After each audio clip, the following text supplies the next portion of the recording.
That's crazy. So it takes up. So with the waveforms you have default, it takes up like a sixth of the memory.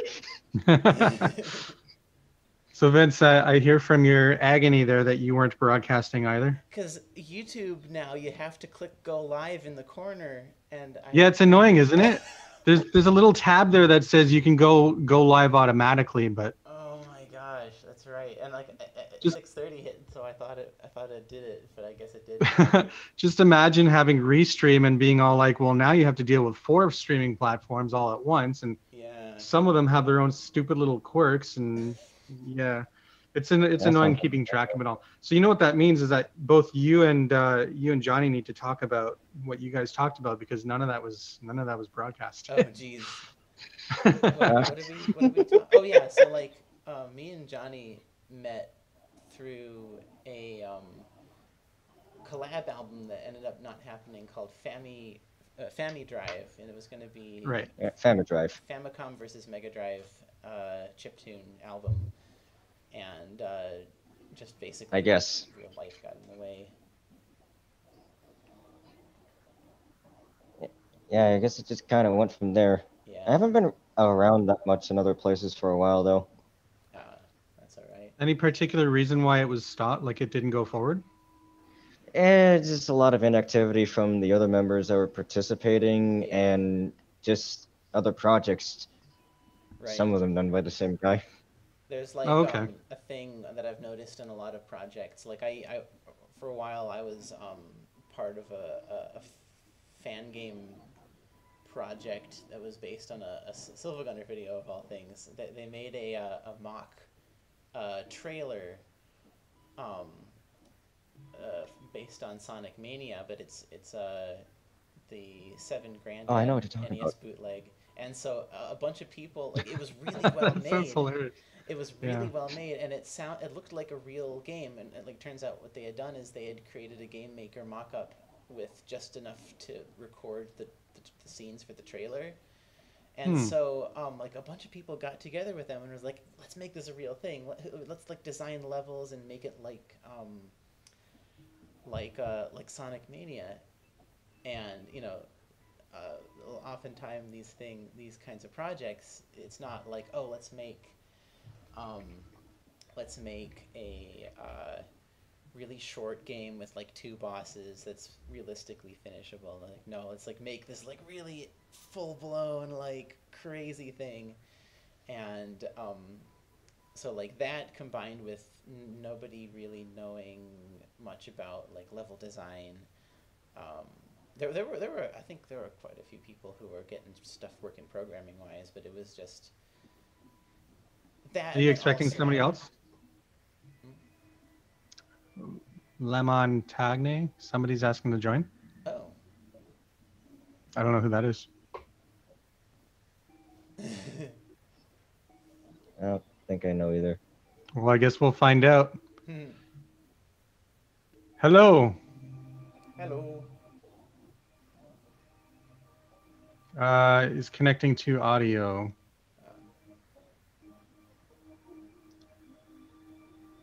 It looks like your audio is trying to connect.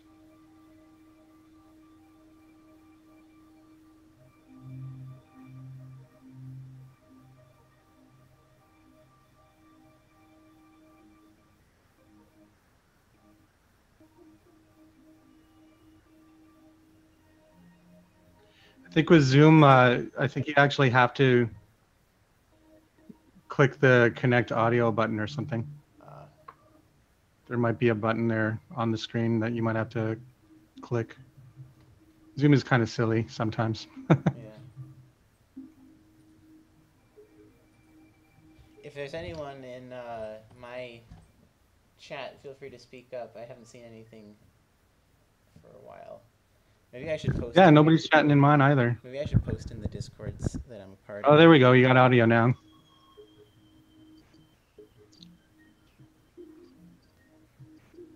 Looks like we're good to go.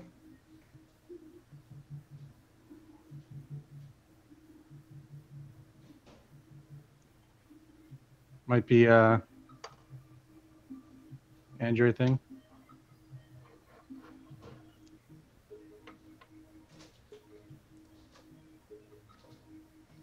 I got some background music going on my stream. I hope it's not bleeding through on your guys' audio. I don't think it is. Okay, cool. Because Lord knows who would want to hear background Super Nintendo music, right? I know Discord certainly has the like a noise. Oh, Binary Counter says I'm hearing aquatic ambience in the background.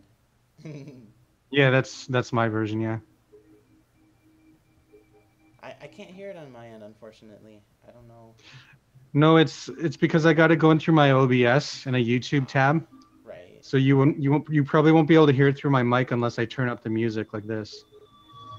Oh yeah. Oh, that's a cool dial.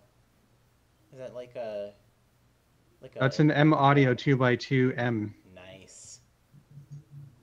M Audio M track 2x2 M. I used to have a C500 or something. Funny name, right? C500. But it died on me. I might even still have it. I don't know why I keep old hardware that just doesn't work. I'm like, maybe I can sell it for parts in the future. No, I'm just a hoarder. I got to get rid of my stuff.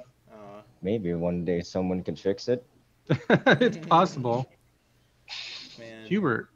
I'm like that with like Walkman. Like I got this one off of eBay because like I want to listen to like some cassettes and it doesn't have. Oh, Hubert, hello. Who's this? Hubert, how are you? We got no video and audio. It looks like their audio is just trying to connect right now. I think, Hubert, we might be able to hear you now.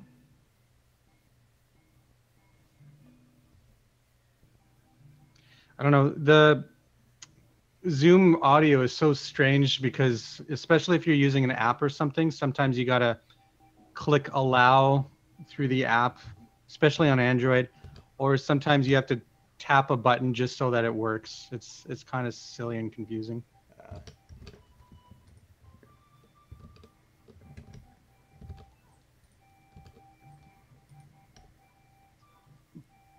There we go.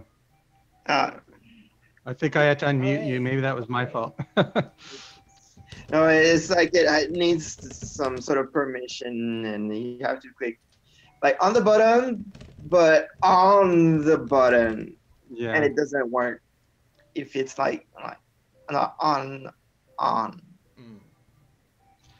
If Yeah, that Zoom's makes sense. weird. I think we're just waiting for Hubert to get his audio working. Maybe I have to unmute his. We'll try it. See what happens.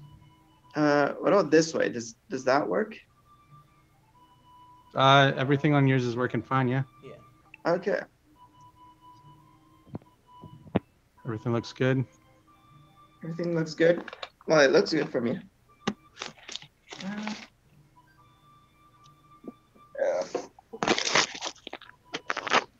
Can people on my stream hear anything? I'm kind of like. Sorry if I mute sometimes. I'm trying to unmute some people. I don't know if I'm accidentally muting people. It's fine. I just sometimes mute just to keep some background noise out. Oh, that's all good. No worries. Okay, so maybe we should talk about what we do. So Vince here, I met him through, I think it was Twitter, wasn't it? You must have met through Twitter. But like back in I think 2014, I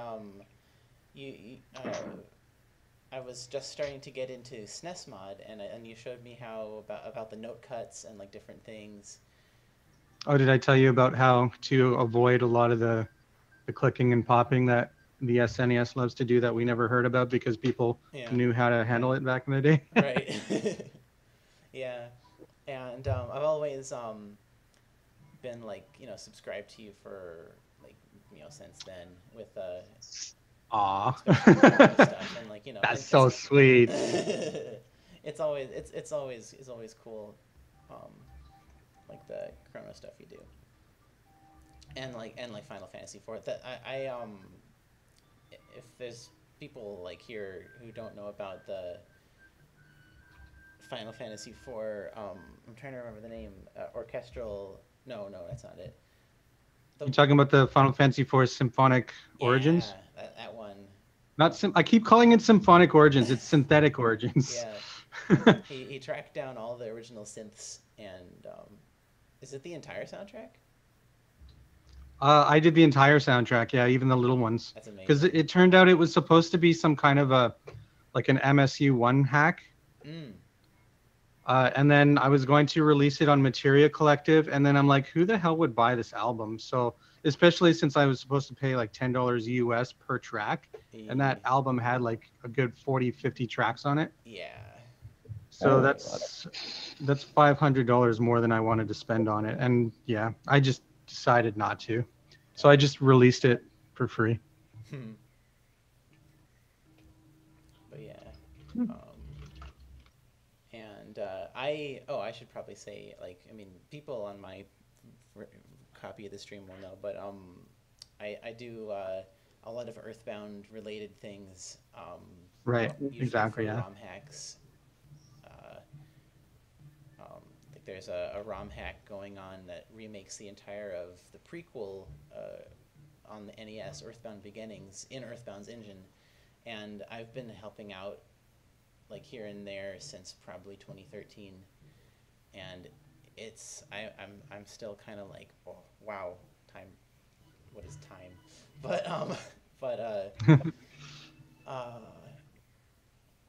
and also I've been trying to like using the SNES mod stuff for stuff since around 2014, 2015.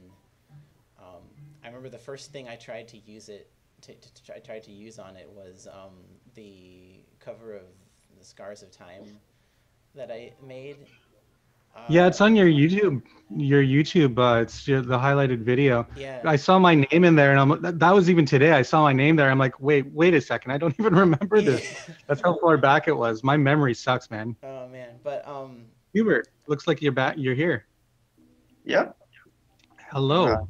And it just glitched the heck out when I tried using SNES mod on it because the echo, like I just used too much memory. MPT's like echo, like stock echo effect, but right.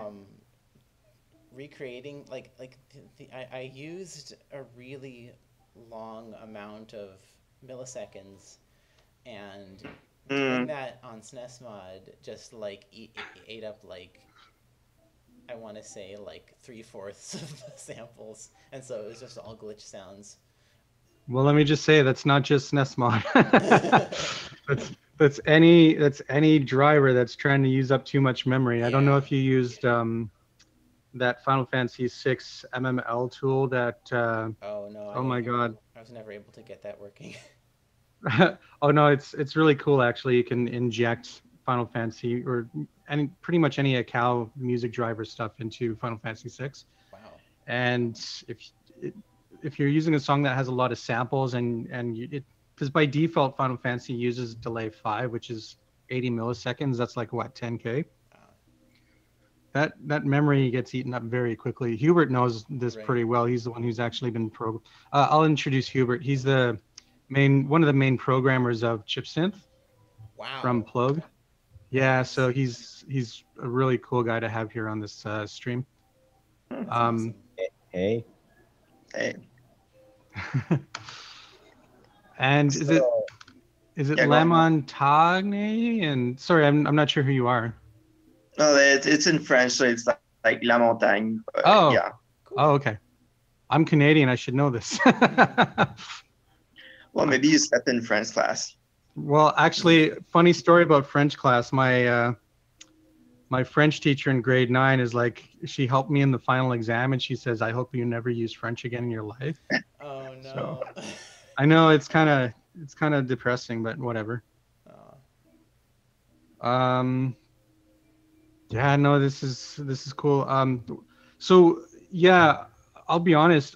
Ever since the Sonic album I put out like a year and a half ago, maybe 2 years ago, I haven't touched SNES mod. I haven't touched it once. That's crazy. I've been using C700 and ChipSynth all day.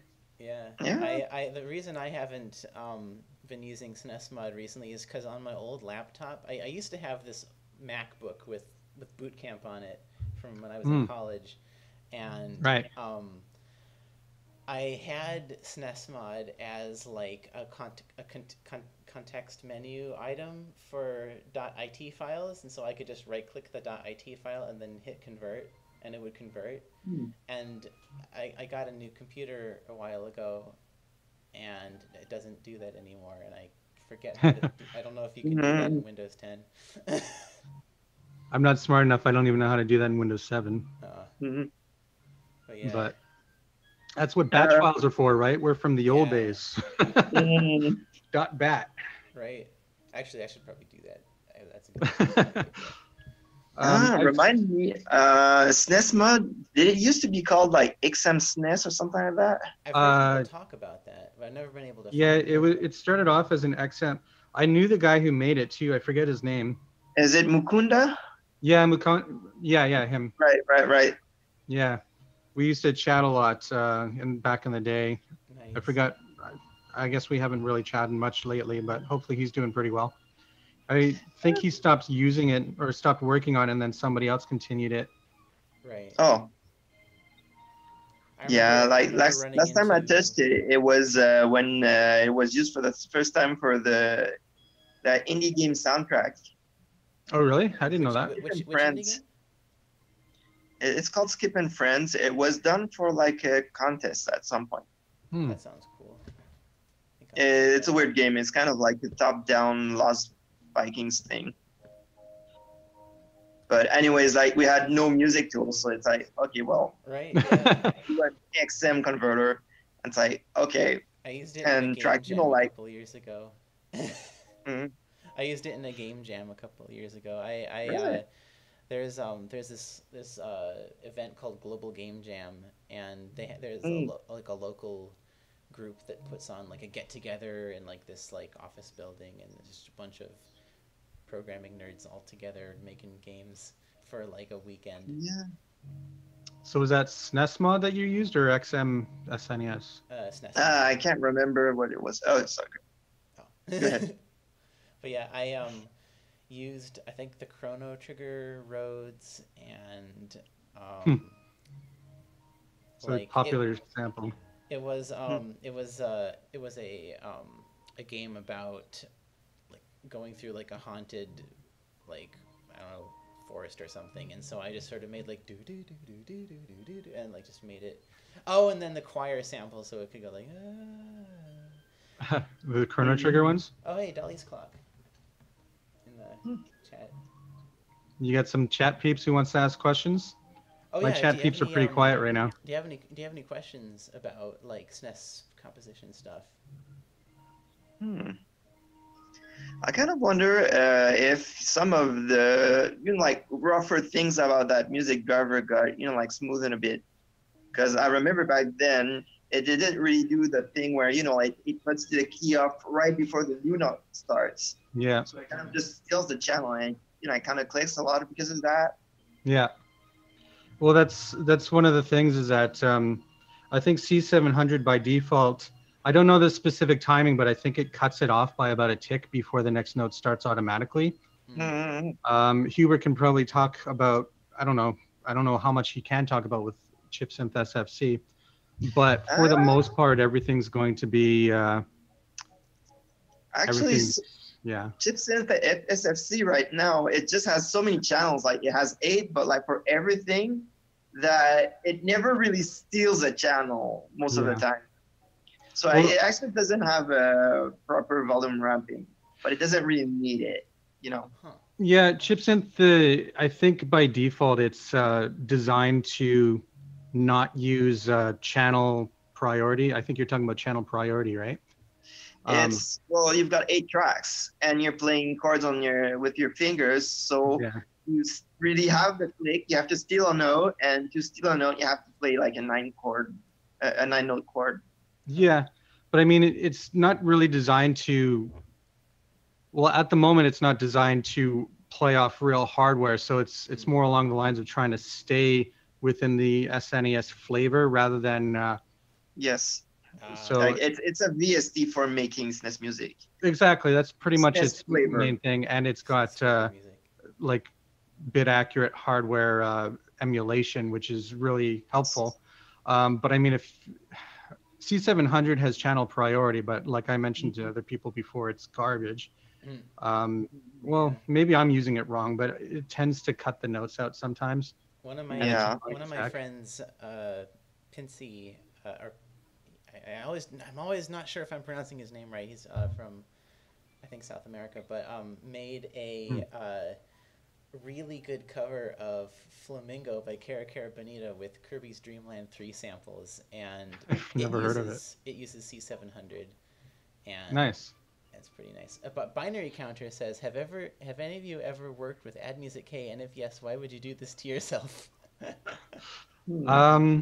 I got to learn it, but I'm sure you worked with it, Vince. Yeah, I've done a little bit, just because there's a tool that you can use to and like binary counter, like a real weird thing to do would be create your own MML driver, which is I think what you're planning on doing with the VVVVV project.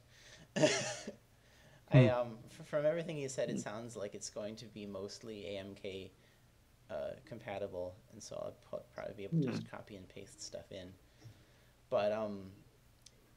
But yeah, I would not be able to do anything if IT to AMK did not exist. I was going to ask about that. You said you use Impulse Tracker to AMK. How does it work? Is it because I know with AMK a lot of the times I've never used AMK myself, but a lot of people complain about slowdown and such. I haven't really and the timing kind of experienced that screws yet. up. I know that there's a command. Binary characters, I feel called out. I know there's a command that you can put in like the text files that causes the MML to NSPC conversion to like half the tempo stuff, so Right. that it's less like, I guess, processor heavy or like s-dsp heavy, or I don't know exactly what the deal is, but from what I've used it for, I haven't really run into anything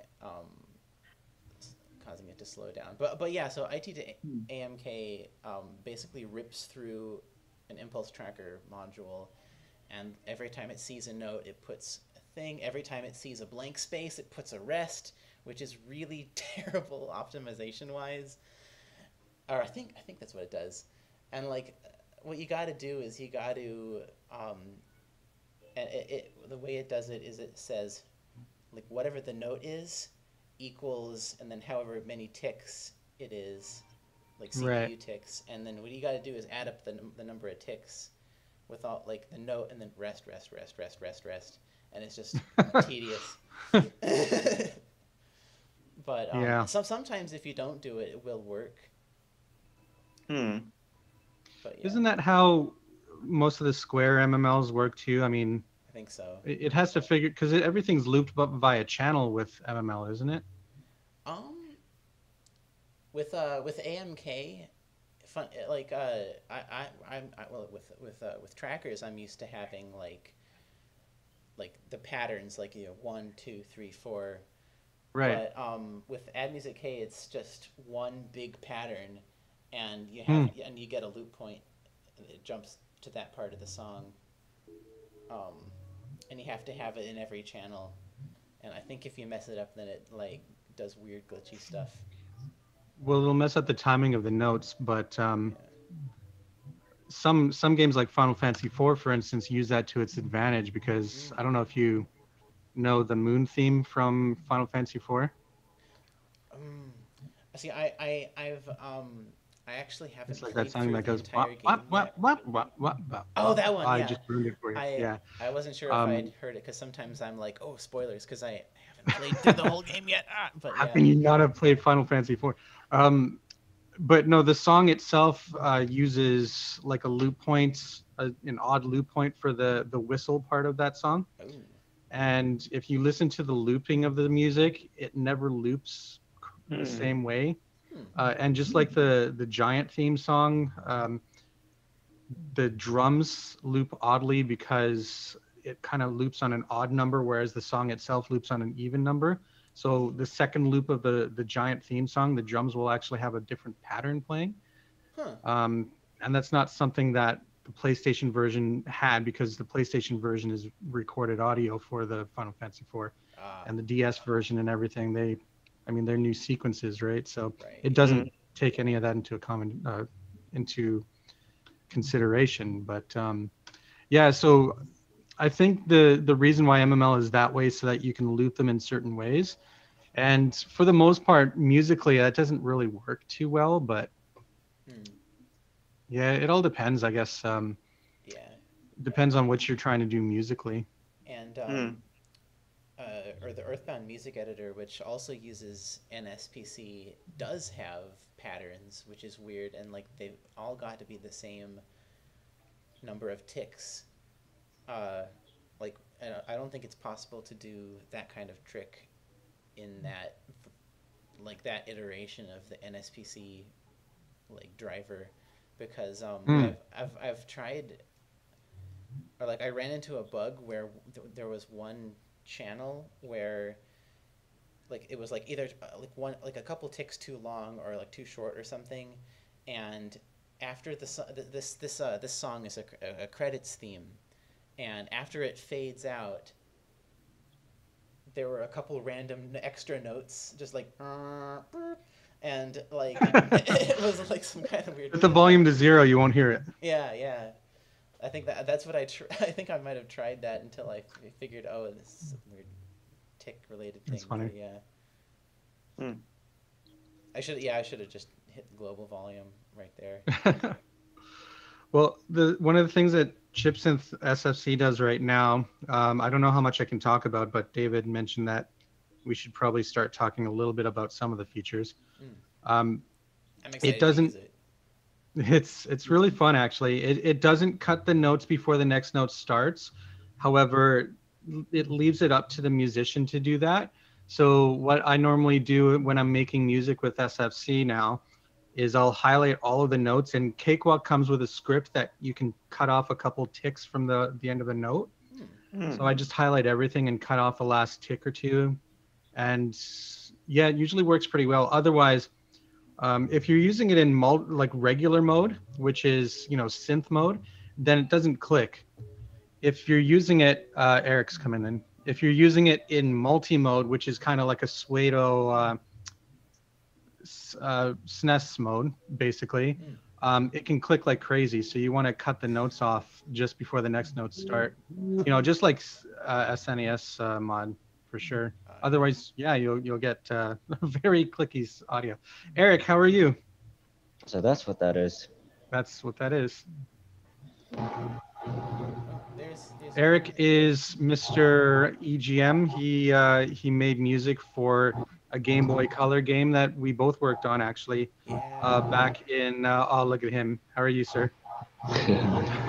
We both worked on a game called Infinity Game Boy Color back in 2003, 2004, I think it was. 2001. 2001, my God. Has it been that long? Yes.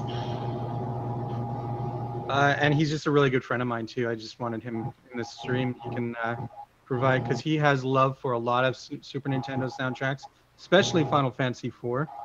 Eric, yes. I have an old video of you jamming to Final Fantasy IV's battle theme. You got a guitar. Maybe you can play something for us. Oh yeah.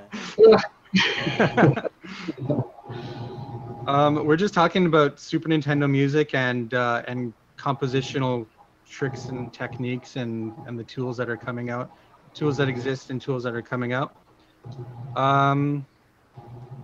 And Hubert's here, but I don't know if he can hear us. I can hear. Oh, so that is you. Okay. Hubert, how are you?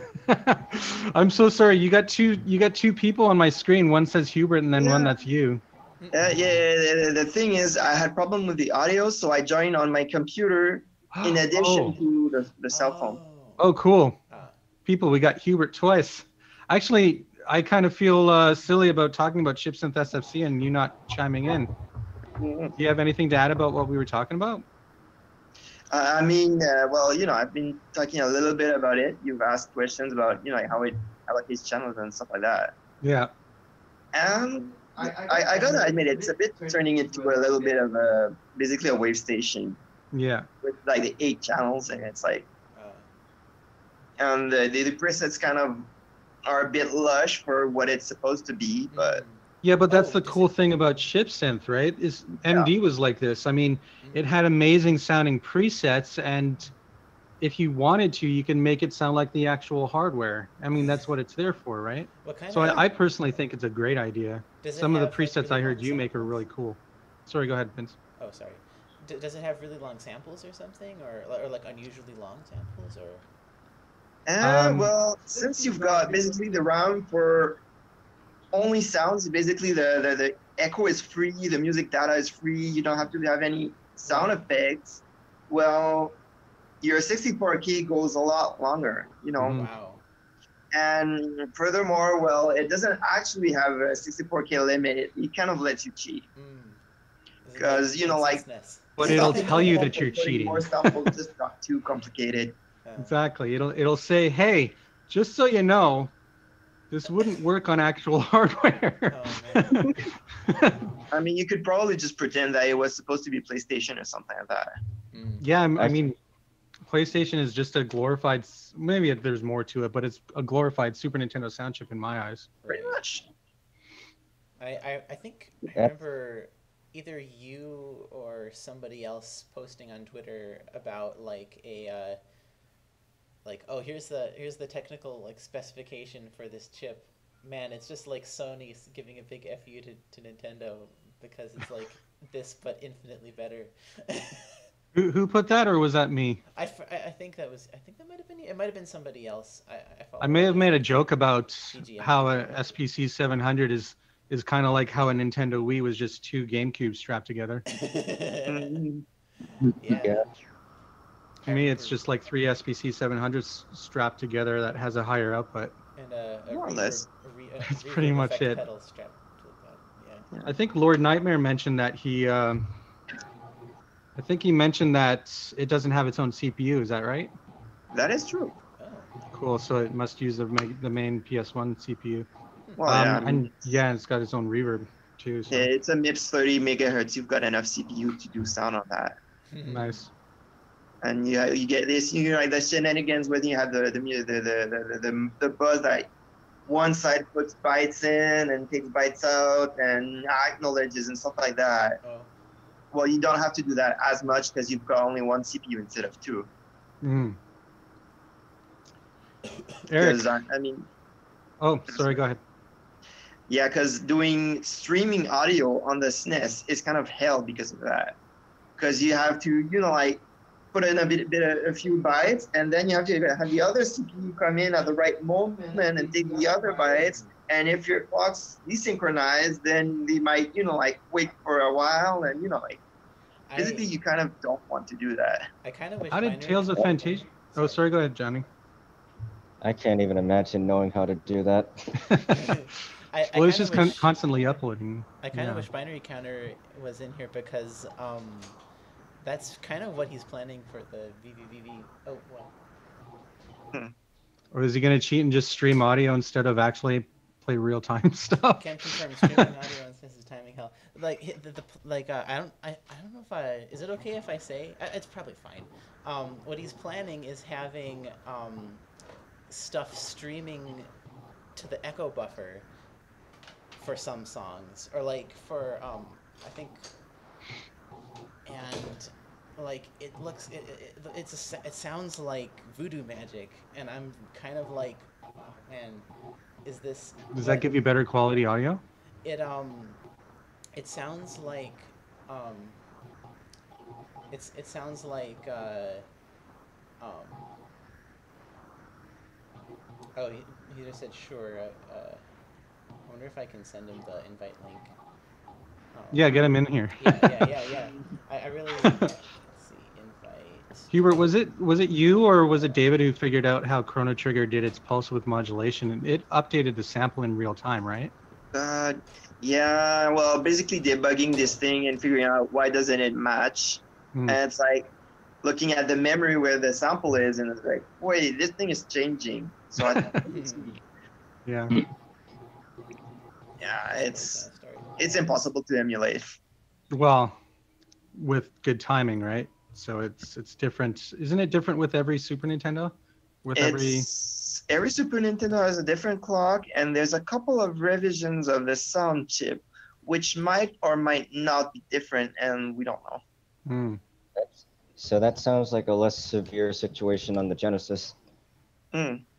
Oh, Well, on the Genesis, he just said basically 4 extra channels mixed in software and streamed to the echo buffer completely uncompressed. So wow. And Are you kidding me? I just sent him the invite link, so I'm sure he'll be able to talk all about that. So he's pulling a Genesis Toy Story. Yeah. Oh Wait. my gosh, that's cool. That's kind of cool. So he's gonna get 12 channels out of an 8-channel hardware. It sounds like it can only do like 2 Holy or 3 crap. before being too much. But it sounds like it'd be perfect for like drum loops and things and simple stuff like that. I think you might be able to do 4, because the SPC is about the same speed of CPU as the NES CPU. Mm. And the crazy NES driver that using like 100% CPU to mix, like mod channels, basically, kind of worked on the NES, and you could get like 4 channels at 10 kilohertz. So it's possible, I guess. Huh. We should talk about that actually. I mean, you got channel limitations, and Eric, sorry for bringing you in on this. Back in the Game Boy Color days, we used to compress, for lack of a better term, we used to compress a lot of your music into like 3 melodic channels and a noise channel for a Game Boy Color.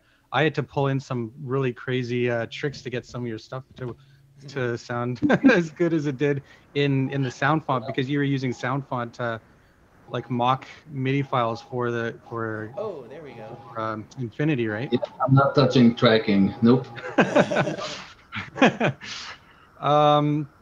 Binary is here. Hello. How are you? Hey. I'm doing great. That's good. We got a few technical guys here, so that will help us figure out. Because me personally, when you guys are talking about bytes in, bytes out, and processing power and all this stuff, it goes over my head. Yeah, I want to understand some of this, but it's so hard. Yeah. I mean, I guess you have to have a knowledge in programming, and that takes time to develop too, right? Yeah, well, Right. It's a living. But yeah, tell us more about the streaming stuff, and like if I remember correctly, you can't pitch stuff. It has to be like a very specific sample rate only, right? Yeah, so right now I'm not supporting any pitching, so it's mainly for like drum loops or like one-shot sounds or sound effects. That makes sense. But I'm basically I'm mixing on the main CPU and streaming it over using HDMA. So that's the thing that's normally meant for like background gradients or like master effects, but you can actually stream to the audio processor using that. And I'm streaming at 24 kilohertz. I'm impressed. Like, you really want to get those extra channels, do you? You really Yeah. want to the SNES, don't you? Some of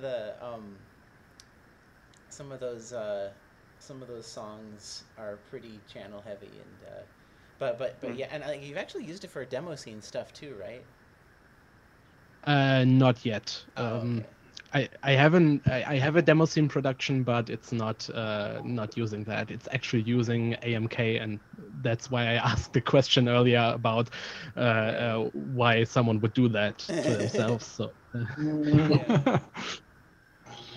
I've never used AMK. Just by looking at some of the MML, I just scratch my head. I'm like, yeah, I know. The way it's I'm gonna stick with my tools. Format it is just crazy. Like, I'm like, Yeah, I don't. add If I new could- lines to your stuff. What? Every byte matters, man. Every byte matters. I don't think it Because like all it's doing is just like saying, like going like, okay, which octave is this, which note is this, and okay, that's this hex code.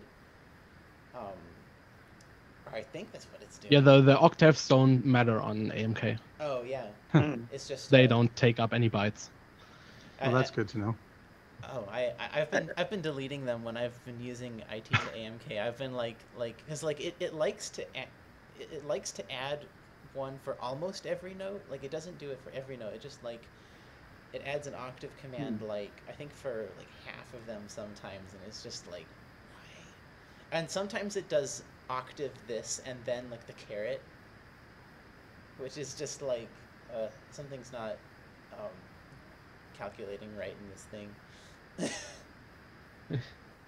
So it goes like octave 2, and then it's the up 1 octave, and so effectively it's octave 3, but it's just I don't get why you'd use that when you could use a tracker. so like it's I think they're doing it for actual game production and rather than because with a tracker, I mean, trackers aren't very good for memory optimization, are they? For the sequence? I don't know. We didn't have that much trouble with X and SNES. I think that binary. I think you said that the SNES mod is like would be viable. It just wouldn't support like the extra channels like shenanigans, right? Yeah. Yeah, and I basically I mean I want to show off. Okay, yeah, that's fair. That's a fair point. But I mean I could probably like fit the drums in all the songs like by dropping like a echo channel or something, like a delay channel, or but You could mix 2 or 3 samples together. that's also They did that all the time on Amiga. that's true. yeah, but on Amiga you have a lot more memory. That is true. Well, on SNES you have compression, so you get 2 for the price of 1. How did TFMX do it? Didn't Hulsbeck use like 7 channels on a 4-channel system? Yes, it has a software mixer. But yeah, with I guess it has more processing power too. with AMK, I think the main reason I wanted to experiment with it is because you actually have the ability to, like, say if you're making a Chrono Trigger version of something, then you can actually take the .brr files and stick them in there. And with SNES mod, you can convert them to WAV and then put them and then have SNES mod converted back to BRR, but it sounds a little muddy. God Mega Plus. Oh. Hello. How are you? Hi, it's David. How are you, David? Oh, hi. Doing great. Hey. We were talking about some crazy things Binary Counter was doing with his SNES stuff. I think you were talking about streaming audio, like wasn't it limited to like 11 or 12K or something if you were streaming audio to an SNES sample or something like that? Wasn't there a bandwidth limitation or something? You asking me? Yeah, just wondering because I think we talked about that in the past, didn't we? I mean, it's definitely not going to be something that we're going to be doing in the future, but I'm just curious if... Yeah, I haven't checked. I've stopped implementing this on my hardware since, so I wouldn't know exactly how fast it is. It's quite slow from what I know, but Do I no precise figures. Sorry. Do I know you by a different name on Oh, David is with Hubert. They're both from Plogue. Oh. Yep.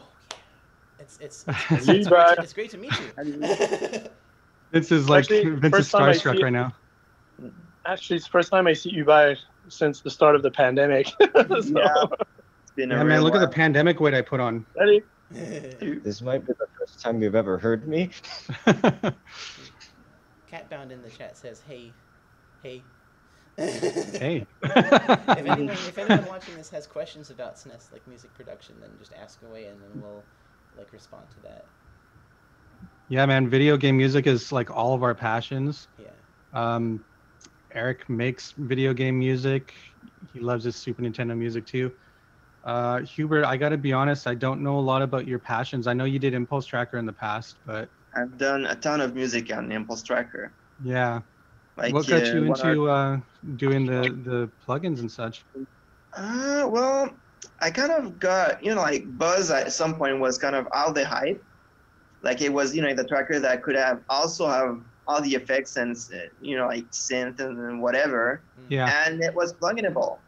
I mean, it was a copy of VST, but it was kind of like, I wanted to try my hand at doing one. So I kind of, I started doing plugins on that thing. It was a bit of, like a student project almost. Nice. And David, you had a lot of passion with FM stuff, right? Is that what got you into music? I got passion for about everything that makes noise, really. Nice. Especially bound to my early love for Commodore 64 SID chip, which brought me to everything else, really. I like everything that has a different flavor. And so everything from the past, whether it's Nintendo, Amiga, Commodore 64, Atari, for me, they all have their distinct timbres and limitations, which are very interesting for me.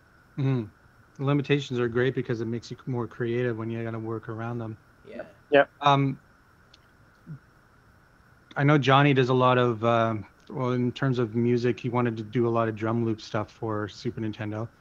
How are you enjoying that, Johnny? A lot. Where's your face, Johnny? Yeah. I don't really. I don't know. I don't feel presentable. I have terrible hair, a terrible beard. I'm wearing the Bold and Breast sweater from SpongeBob.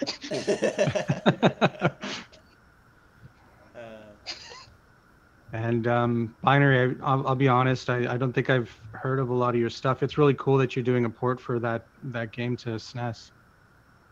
Yeah, thank you. Yeah, I'm relatively unknown in like the homebrew scene, and I'm actually like this is my first homebrew project I've ever done on Super Nintendo, other than the demo I put out earlier last year.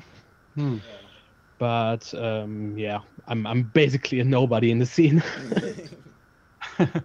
Well, hopefully you'll get a bigger name after this project gets released. That's one of the things is, we don't do it for the fame and glory. We do it for the passion, right? Right. Yeah. I'd ask Eric a question. He's gone for now. I kind of do want to talk about how, like, what he's going to be doing when he's going to be able to, because he tried C700 and he absolutely just hates it. I don't mind C700 myself, only because I've learned how to work around a lot of the weird issues with it. But I think he's really looking forward to tssfc as well. Mostly because as a musician, I'm kind of worried about it because Eric used to use me for sound engineering a bunch of stuff that he didn't want to get his hands dirty with. But with ChipSynth coming out, he's going to definitely not need me anymore. Right. For lack of a better term, he's going to be able to do everything himself. I think that. Oh, look at that. That is sexy, man. What? This is the thing Whoa. that ran all of our ChipSynth SFC. So that's what you guys use awesome. for testing the bit accuracy and everything? Yeah. So basically, at the top is the USB device. Nice. That box is, of course, the I always can't pronounce this, HVJHS sound. And the dangling thing is a logic analyzer, which is also USB. So basically, send the commands. I load an SPC from USB.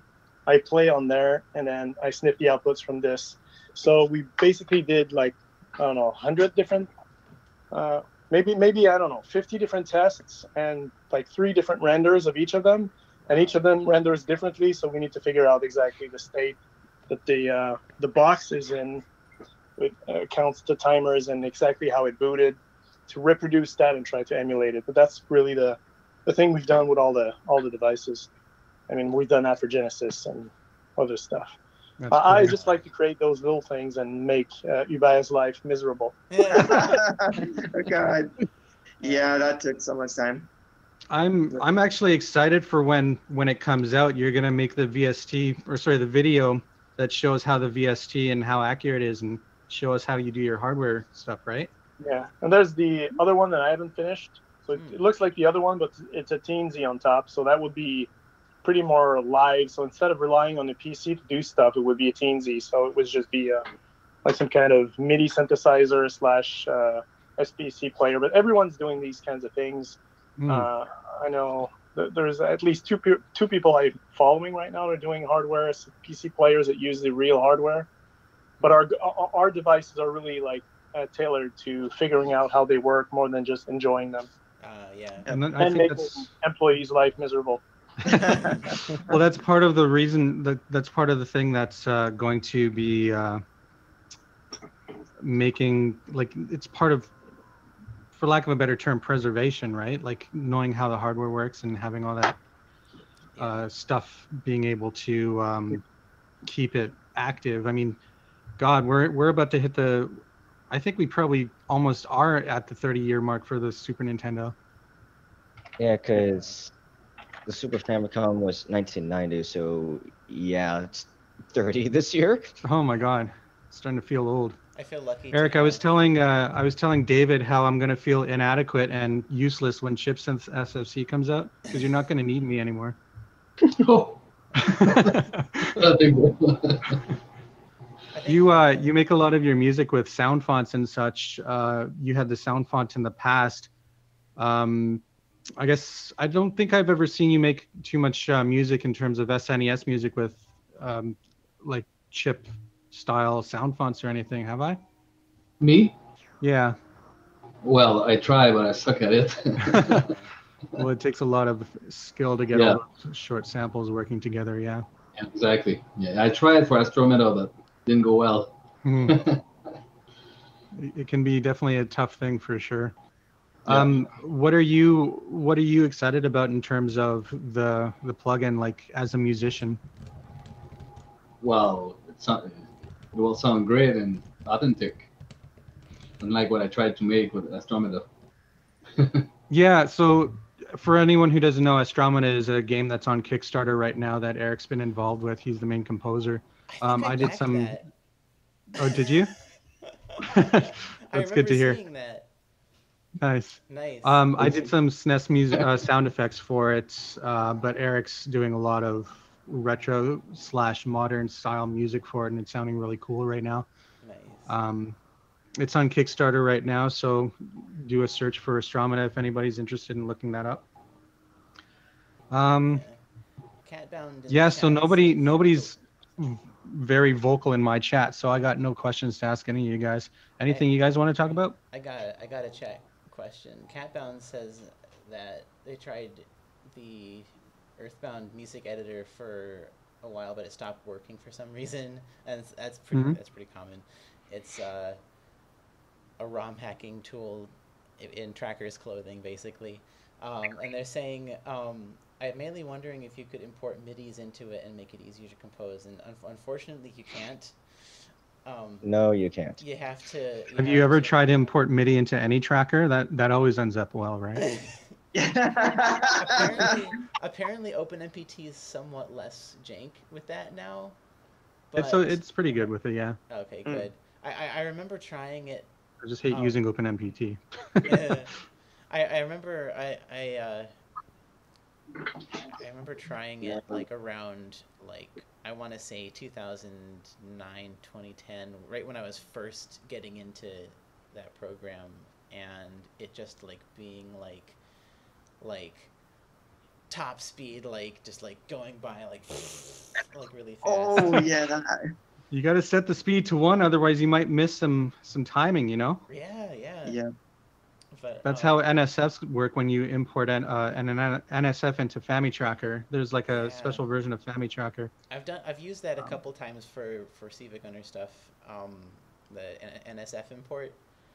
Yeah. And also one thing I like about that is that you can see the volume levels, and you can set up the volume MML. And you can envelopes. Use that to guide when you're in a separate FamiTracker project, setting the actual instruments. Yeah. But yeah. Yeah, as long as it doesn't have to like guess the pitches and then it guesses wrong and like half an instrument is just off. Yeah. Oh man, I don't know if I mean you guys have probably SPC to IT, that thing. Yes. Oh my God. Oh my God. For I haven't like tried basically it. I tried for basically the one there was before that. Sorry, the lag. No, sorry. Yeah, the one before that was just like running SNES 9X, the emulator, and it had this mod output thing. It was built in, and Did it it? was What? Yep. That's And crazy. but it was like like Pro Tracker mod, so it was missing like half the things, and it was just like it was so damn junk. It was like it would come out all crooked, and like the pitch shift would just be a whole series of notes. There was a program back in the day in the mid 2000s. I think it was called OpenSPC. It was some kind of a command line, and it could output to Impulse Tracker specifically. So that's how I got all my samples. But it would always like put the pitches up on all the samples by about what plus 30 cents or something. It was so annoying because you'd have to retune the whole thing, right? Yeah, that sounds like a nightmare. But it did the same thing. It outputs the thing to it tries to optimize it by asking, here, what kind of speed settings do you want to use? And it couldn't work properly because even most of the SNES drivers for most of the video games, they never were like specifically timed correctly anyways. And how can they be with every Super Nintendo having its own clock rate? Catador Locao in the chat says one cool thing to note is that the Super Metroid hacking community, which I wasn't even aware of. So you're a bit muffled. Can you repeat? Oh, sorry. Catador Locao says one cool thing to note is that the Super Metroid hacking community uses a custom tool that translates .it files into NSP sequences to be inserted into the game. I was not aware of this. Well, isn't that it's to AMK? Is that the AMK one, or is that something else? I don't know. It might be a different one. Oh no, that's called Mitroid, isn't it? Mitroid. I remember following that on GitHub and then it just not being updated. That could be it. I have to look into that. I definitely want to look into that too. Wow. I got coincidentally somebody in my chat is praising Eric's music, but I'll wait till he gets back and let him know. Yeah, so there's a ton of different kind of drivers. I never really, I don't even use SNES mod anymore. I do it for some odd things, but knowing what I know now with C700, I probably still would use SNES mod for that Sonic project if I were doing that Sonic project nowadays, only because C700, it logs a lot of garbage MIDI data, and the memory management, it's so odd with it. It works fine if you're not using controller data, which doesn't help for vibrato stuff, right? Right. You know that so goddamn well. Yeah. I don't know how you do it. Like every time I touch that C700 thing, it's like I feel like there's a bomb that's about to go off. Well, it does feel kind of hacky, doesn't it? Yep. It's not. It's just there is. It's called the memory.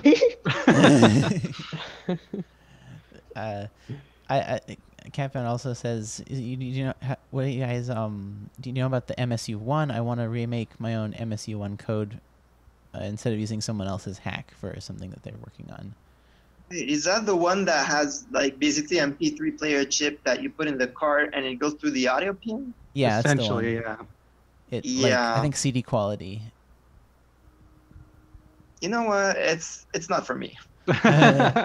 But that's what I kind of thought too. To me, it's kind of like a what if scenario where if the SNES CD-ROM actually got made, you know, it's kind of the same idea, except obviously you're not limited to 650 megabytes.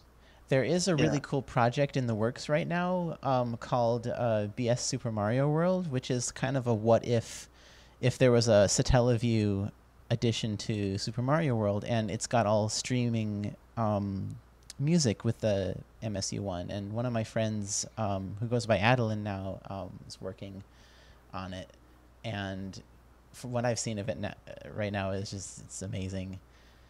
Hmm. And it's Yeah, it's I've heard of that one. yeah. Eric, somebody in my chat named Metro Android says Eric Hache's. Did I say your last name right? Is it Hache or Hash? How do I pronounce your last name? Actually, Hache. Cool.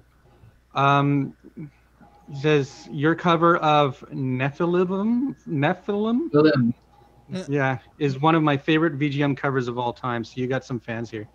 Nice. oh, cool. Nice. Yeah. What was I gonna say? Another person said the more you guys rag on C700, the less I can wait. Like, not to knock on the thing. I've used it for like 3 years now, Yeah. and it's really good for what it does. Right. But God, the memory again, I mentioned this earlier.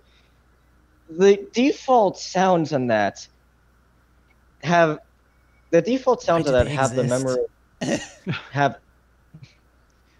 which are just waveforms. Let me look at it again. I think There's it's just like a, square waves and yeah. a sawtooth or something, right? Yeah, but the thing that takes up a sixth of the memory isn't even those. It's the No, delay the- being up to 96.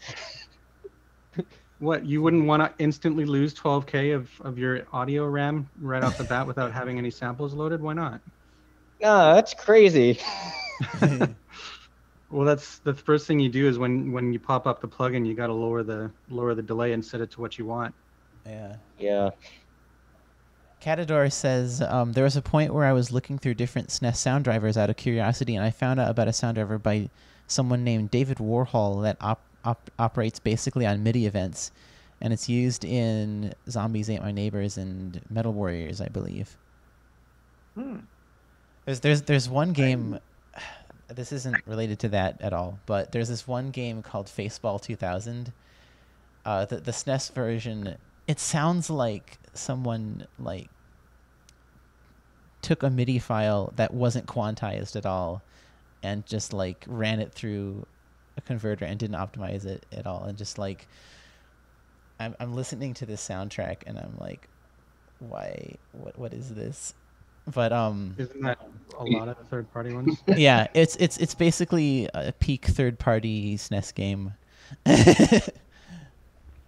And I think PC Engine version has a really, really good soundtrack though. But yeah. It's like peak jank. Like there's like weird. I should stop talking about this.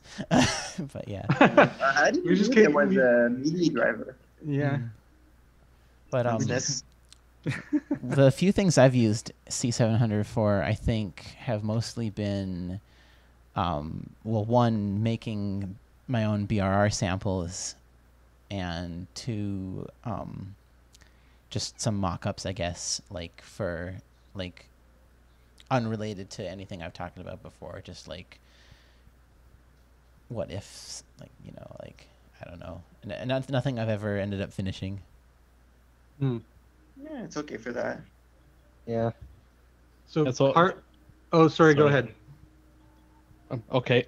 So I'm using C700 to like prototype my music before I put it like in my engine, and it's been really janky. So it works, but like it's always like on the verge of crashing, and like sometimes it hangs the whole DAW and like goes through each sample slot one by one, and Really?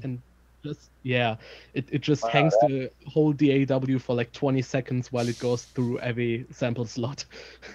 That's Oh, that's I that's don't think pure that's- jank. I don't think I've ever had that happen. Ikari, when I was working on that Kikuta album thing for that cartridge, he was going through the source code of C700, and he noticed that like it's just logging a lot of garbage data. He even hex edited one of the SPCs that I put out there, and he says there's a lot of 0-byte data here that not even 0-byte, because if it was 0-byte it wouldn't be crashing it's just logging a lot of information it doesn't need to log. Carlo Nassar says, talking about SNES music, eh? Anyway, isn't it weird how some people have said SNES music is usually muffled, when Final Fantasy VI and Dracula X are good examples of SNES music that isn't muffled. I know one of the reasons why that is. What do you guys think? Third-party games. Probably. I think it's just good sample design, to be honest. Yeah. Like you got people who know how to record and design. I don't want to say design, but they know how to record and manipulate the samples in a specific way, so that they're not losing a lot of their quality. I mean, if you listen very closely, like Final Fantasy VI's timpani sounds like shit. Like, it's terrible. But it's quote unquote, for lack of a better term, compressed in such a way that it sounds bad but good enough that it doesn't sound muffled. You know what I mean? Huh. And a lot of those samples, like I think I mentioned this before in one of our Discord chats, is that a lot of those samples could be because of the way it's being compressed, but a lot of them are aliased in a way that it's cutting through some of the muffle. There's also the SNES has a super weird interpolation algorithm that nobody else ever used, and that algorithm just eats like the top, like 6 decibels of the top half of the spectrum. So it actually is muffled all with the time. So you kind of have to boost the samples, the high frequencies, to counter that. Pre-emphasis. Yeah. Yeah. Yeah, that's what C700 calls it, pre-emphasis. That's what I've been running into when I'm trying to make custom samples. It's finding like, oh, this is too, like I just the VVVVV stuff that I've been trying to do. It's given me a lot more respect for the people actually like record and loop the samples, or whoever it was, sound programmer. A cow probably. Yeah, I'm guessing he was the one who recorded all those samples back in the day, because unfortunately he's not on Twitter and you can't really ask him like what the hell they were doing back then. And Matthew's not very, he doesn't talk about it a lot. Ooh, he's not very vocal on Twitter either. Catador says, designing loop samples for the SNES is definitely a pain since the loop point has to be aligned by 16 wave samples. Yeah, funny thing about that, it actually has to be... the loop point, binary, correct me if I'm wrong, I think the loop point actually has to be divisible by 16 for it to even be possible on hardware. And if you ever like take like like say SNES mod and like load it back into like something that lets you see the waveform and you see it like stretching the thing out, that's what it's doing. It's just repeating the sample over and over again until it's divisible by 16. Does SNES mod do that? I think it does. I think I remember looking at something that I'd made with it and going, "Oh, the samples look different." I don't remember if it was that or if it had a resampler. It had a resampler, I thought, but its resampler was garbage, because if half the time whenever I with the Sonic stuff, whenever I loop something, I always had to modify the loop slightly because my instruments would always go out of tune. But how are you guys getting around that 16-byte thing? Oh, well, what we're doing is simply there's the built-in resampler. And if the loop is in a multiple of 16, well, it tries a bunch of things. Like it tries resampling, it tries looping a couple times, and it kind of finds a best fit. Nice. I think AMK does some kind of resampling thing. I'm not sure what but yeah. Nope, it doesn't. Oh, it doesn't. Oh no, I mean C700. No. Is that what I'm thinking? C700 does. Oh, okay, cool. That's what I was thinking of. AMK, I think you have to import the BRs, don't you? Yeah. On C700, I think it pads it out, like it adds like up to 16 samples of silence in the beginning. Oh, okay, that makes sense. Oh yeah, you also have to do that, yeah. Which helps, I think. I mean, that adds to a lot to the Final Fantasy sound, because if you look at all the short single cycle waveforms in the Final Fantasy series, most of their samples have a bunch of silence divisible by 16. Even the PlayStation ones have it. Huh. I don't know why, but it definitely helps with the declicking of it. there's something in the decompressor. Like every sample has to start with a not really compressed block to sort of reset the state of the decompressor. If you start with a compressed block, you get basically, well, a dice throw every time you play the sample. Huh. Yeah, that came about in a regression test, right? That was hell. That was just hell. Wow. And so basically what we did is we took, we couldn't like try to like render each and every SPC file out there. So we kind of like asked around what are tough cases, what are tracks that are been known to sound wrong on many emulators. So we rendered those on hardware. Right. So we have about 30 tracks from various soundtracks. We tried to go to different sort of engines, first party, Konami, even Plogue is in there. Nice. And I mean, for all intents and purposes, we get like bit accurate. We copied it to waveforms, and they null out. Nice. Yeah, but you found this song. It's like a SNES remix of a Genesis soundtrack that was never used. It's called Time Tracks. Where did you find that song? That was tssf. Who found that? Wait, you're talking about the cover I did? Was that you? The Time Tracks cover, yeah. Because I made a Time Tracks cover with Evie Mused. Because the SPC version is like, it's so crazy. Like it has all those wavetable things that just like swaps the samples mid time when it's playing. And because I think my cover did that. Let me load it up really quick. Let's see. Here it is. It's going to It's not Nyan Mathew 64's Time Tracks spell. Oh yeah. We're confusing the cover, I think. Oh, okay, yeah. I made a cover last year, and it switches like instruments midway as well, and I don't know. I'm really interested in hearing other covers that may exist out there because Tim Fallon is amazing. Tim Fallon is like a godly composer. I feel like a lot of the more modern musicians nowadays are emulating his style from the past. But I think he did a really good I think Super Mercado Brothers podcast. There's an interview that he did, and it's just wonderful. And like any rumors that you might have heard about, he doesn't actually like chiptune at all, is like blown out of the water. He's like really enthusiastic, and he's like possibly considering making more like another album or something of original chiptune. And it's just like, oh my god, this is amazing. That would just be the greatest thing ever. Yeah. Well, I haven't heard a lot of anything new that he's done, so it's good that he deserves more praise than he gets right now. Right. It's almost like he's been forgotten. Yeah. It's like all his old stuff is remembered, and all his new stuff is kind of like lost in the cloud, you know?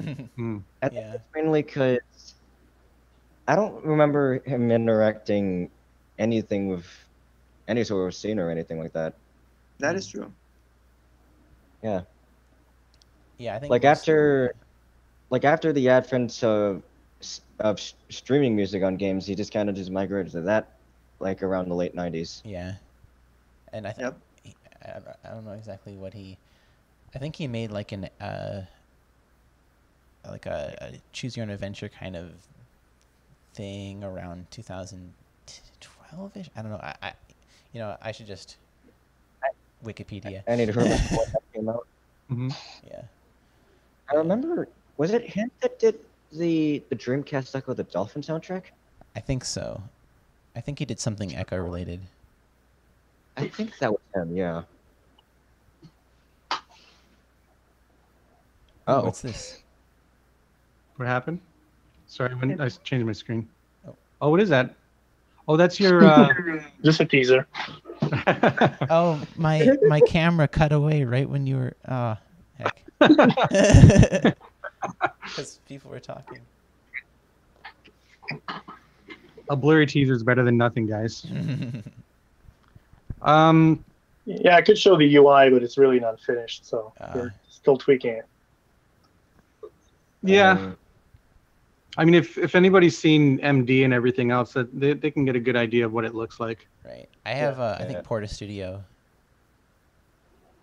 Hello, Nasa. Cool. You mean Porta FM? Porta FM, that's the one. Yeah. Thanks.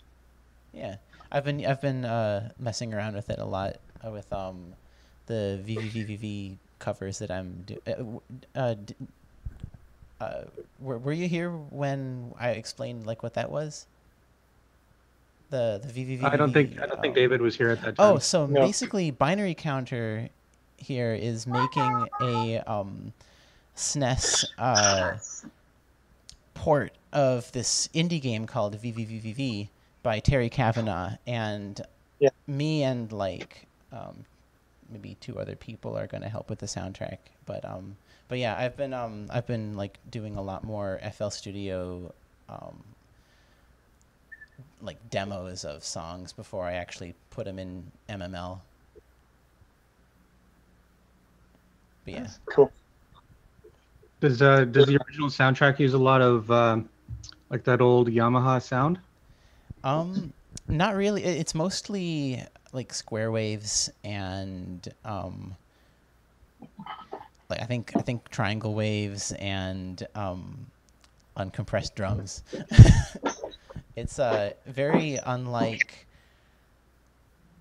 Like I wasn't familiar with it too much before this project, but it's not like a lot. It's actually no, yeah, it's very like demo scene Milky Tracker style music. Mm-hmm. I think I describe it as the kind of beat chiptune thing. Yeah. Hey guys, I need to split. So unless you'll be there in like, I don't know, 20 minutes or so. All right. Nice to meet you. Cool. Yeah. Bye, David. See ya. Later. So we probably won't stream for too much longer. This was more of an experiment. This was a really cool thing that I'm glad that you dropped by, Hubert. Honestly, I don't talk to you enough. You're very quiet in our Discord server too. Sometimes I guess you're hard at work. Eric, I'm so glad you dropped by too. I mean, just having another musician's take on this. Like, in fact, we haven't really heard much about your Super Nintendo. What kind of soundtracks did you enjoy when you were? Me? Yeah, like you were into Final Fantasy 4, but I'm sure you were same as yours. All the Final Fantasies, Super Metroid, Castlevania 4.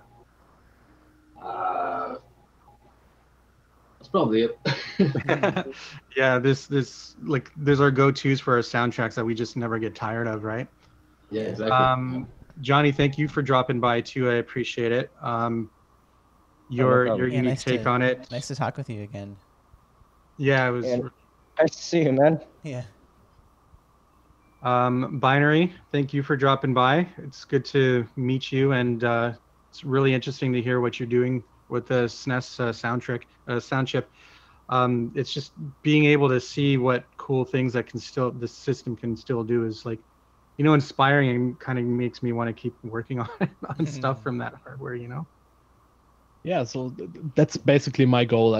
I feel like the Super Nintendo is a bit like underappreciated. Like it's sometimes gets like the name of like the worst Amiga. Like it has like muffled sounds or whatever, and I want to make something that proves that you can still get a lot of good sound out of that old chip. Mm-hmm. And Vince, thank you for dropping by. I appreciate it. We've been talking about doing this forever. I'm glad we finally got to do it. Yeah. Next time we should try to get Jay and Andrew. We tried to get Jay Shepard here and Andrew Thompson. Andrew Thompson's well known for his Orchestral Fantasy YouTube channel. He basically remixes a bunch of Final Fantasy music and with his orchestral music, or like I live guess instruments. His instruments. Yeah. that he plays himself, and a lot of his friends play as well. So they're really, really cool, and they're extremely faithful. Like he rips the sequences out of the music, Yeah. and then he analyzes them and uses them as well. So, okay, guys, let's. I guess we'll cut it here. Thank you everyone for dropping by. Maybe we'll do this again. Hubert, Vince, Eric, Johnny, It's Binary. great. It's We'll great talk to to do you guys this later. kind of stuff. Thank you so much for Thanks. hanging. We'll talk again soon. See ya. See you. Bye.